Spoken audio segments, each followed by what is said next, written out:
네, 이번에는 김미성 앵커가 꼽은 이슈에 함께하도록 하겠습니다. 김미성 앵커님, 네. 혹시 노래하는 거 좋아하세요?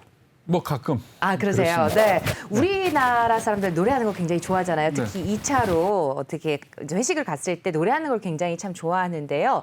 중국 사람들도 노래하는 걸 굉장히 좋아한다고 합니다. 그런데 중국의 노래방에서 노래도 마음대로 못 부르게 한다고 하네요. 네, 그렇습니다. 중국의 문화관광부가 발표를 했는데 그 내용이 뭔가 하면은 노래방에서 불리는 노래도 규제를 하겠다라는 그런 내용입니다. 네. 그러니까 불러서 안 되는 노래는 어떤 노래인가 하면은 국가의 통일이나 주권 그리고 영토 보전을 해치는 노래는 안 되고 또 민족의 단결을 저해하는 그런 노래도 안 된다. 아, 네. 그러면서 종교나 미신을 퍼뜨리는 노래, 또 음란, 도박, 마약 등과 관련된 가사가 포함되어 있는 노래도 안 된다. 이렇게 발표를 했습니다. 그러면서 이 노래방의 노래만 전문적으로 심사하는 팀을 만들어 가지고 대대적으로 단속에 들어가겠다. 이렇게 발표를 하고 있습니다. 그러면서 뭐라고 얘기를 했는가 하면은 국가와 당을 위한 노래가 많이 불리도록 노력을 하겠다라고 얘기를 했거든요. 그러니까 어떻게 생각하시면 되는가 하면은 우리 60년대, 70년대 새마을 노래 같은 것만 불러라 하는 그런 생각이다라고 보시면 될 것 같습니다. 중국의 이 술 마시고 노래하는 우리로 치면 노래방 내지는 가라오케라 그러죠. 그렇죠. 그런 네. 업소가 대략 한 5만 개 정도 있고요. 네. 그리고 또 이 노래방 시스템 기계에 등재되어 있는 노래가 한 10만 곡 정도 된다 그럽니다. 그런데 중국 사람들도 노래를 좋아해가지고 이렇게 술집에 있는 노래방 말고 네. 노래방 소위 말하는 노래방 말고 쇼핑몰 같은데 이렇게 부스로 만든 코인 노래방 같은 네네, 거군요. 그게 네. 있다 그러거든요. 그래서 이것까지 모두 합치면은 굉장히 숫자가 많다 그러는데 이걸 갖다 전부 다 지금 말하자면은 그게 불리는 노래를 바꾸겠다라는 그런 내용인데 어떻게 보면은 국민들의 뭐 생활을 간섭하는 정도를 넘어서서 국민들의 어떤 생각까지도 통제하겠다. 원하는 쪽으로 좀 네. 통제하겠다라는 그런 내용 아닌지 좀 의심스럽습니다. 뭐 직장의 회식도 규제를 할 거라면서요? 네, 뭐 그거는 이유가 있습니다. 왜 네. 알리바바에서 성폭력 사건이 일어난 거 아시죠? 그러니까 네. 직원들이 출장을 갔다가 상사가 출장 중에 여직원, 부하 여직원을 갖다가 성폭행했다라는 이게 알려지면서 중국이 발칵 뒤집혔었거든요. 그런데 여기에 관련해 가지고 뭐라고 얘기를 하는가 하면은 중국의 부패 감시단이 비즈니스 음주 문화를 바꿔야 된다. 그리고 업무상 강제 음주 등 일부 암묵적인 관례가 범죄처럼 행해지고 있다. 이렇게 얘기를 하고 있습니다. 물론 어느 나라든지 간에 예를 들어 회식을 한다든지 술을 마신다든지 같이 저녁을 먹는다든지 하는 일은 잦지 않습니까?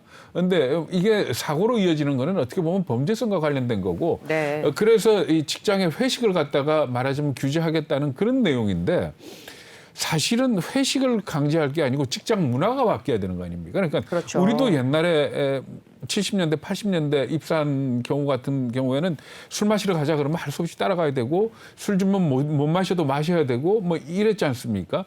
이게 결국 뭔가 하면은 직장 문화가 바뀌면서 그 문화도 바뀌는 거지 그 문화만 바꾸려고 그런다 그래서 바꿔지지도 않는다라고 얘기를 하지 않습니까? 그런데 이걸 갖다 강압적으로 바꾸겠다 이렇게 나오고 있는데 어쨌든 간에 이렇게 직장의 회식 문화를 바꾸겠다 그랬더니 마오따이 만드는 회사 아시죠? 네.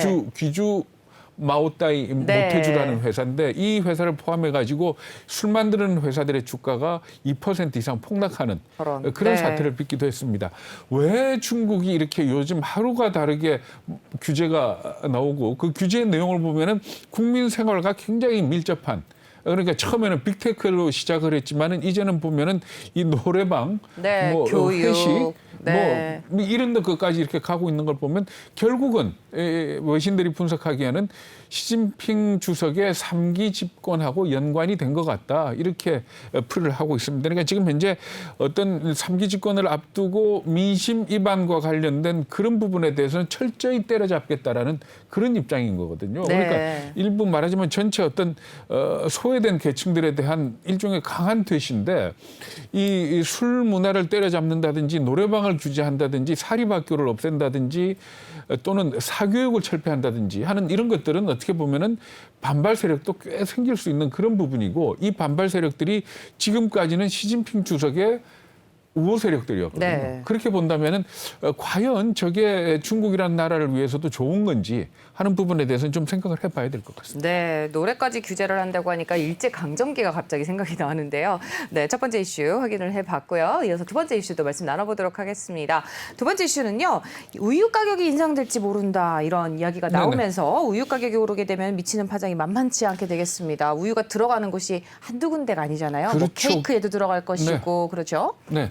지금 말씀하신 것처럼 밀크 인플레이션이라고 얘기를 합니다. 네. 그래서 우유값이 오르게 되면 우리가 마시는 우유만 올라가는 게 아니고 네. 여러 가지가 올라가지 않습니까? 그렇습니다. 식품 중에서 대표적인 게 우유하고 달걀입니다. 네, 달걀 그렇죠. 같은 경우도 우리가 사서 후라이 해 먹고 삶아 먹고 뭐 하는 그냥 그것 끝나는 게 이외에 아니죠. 네. 많이 들어가지 않습니까? 우유하고 달걀을 보면은 대충 제과, 제빵 그렇죠. 뭐 네. 이런 데 다 들어가고 소스에도 많이 들어가고 그러지 네. 않습니까? 그래서 우유값이 오르게 되면은 다른 먹거리 물가가 따라 올라가기 때문에 네, 뭐 피자, 뭐, 그렇죠. 뭐 빵, 뭐 네. 다양하게 들어가죠. 다 올라가기 네. 때문에 이 부분에 대해서 상당히 신경을 쓰는데 낙농진흥회가 이달부터 원유 가격을 갖다가 리터당 926원에서 947원으로 21원 올리겠다라는 그런 입장입니다. 이제 유업계하고 얘기를 하긴 하고 이 중간에 농림식품부가 이 관여를 하긴 합니다만은 아무래도 이분들의 주장을 꺾기는 좀 어렵지 않겠느냐 이렇게들 네. 예상을 하고 있는 겁니다.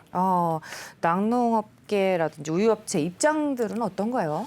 네, 사실 그 낙농업계 입장에서는 우리나라 그 원유 가격 같은 경우 네. 그러니까 젖소에서 짠 그 원유 가격 같은 경우는 생산 단가하고 연계가 돼 있습니다. 그런데 낙농업자들의 얘기를 들어볼 것 같으면은 생산 단가가 그동안 사료값이 올랐기 때문에 많이 올랐고 그동안 네. 2018년 이후에 안 올렸거든요. 작년 같은 경우는 특히 코로나 사태로 네. 급식이 다 중단되고 그랬지 그렇죠. 않습니까? 네. 그래서 안 올렸기 때문에 이제는 더 이상 못 참겠다라는 그런 입장이고 이 사람들이 너무 자기 생각만 하는 거 아니냐라고 일부에서는 혹시 이 비난을 하실 수도 있겠습니다만은 그렇지는 않습니다. 왜 그런가 하면은 우리나라에 사육되고 있는 이 젖소의 숫자를 보면 알거든요. 만약에 네, 젖소를 네. 키워서 돈을 많이 번다면 젖소 숫자가 계속 늘어날 거 아닙니까? 그럼요. 근데 계속 줄어들고 있습니다. 금년 2분기 기준으로 숫자를 세봤더니 40만 마리 정도 있는데 이게 작년 1년 전하고 비교해가지고 한 5천 마리가 줄어든 겁니다. 아하.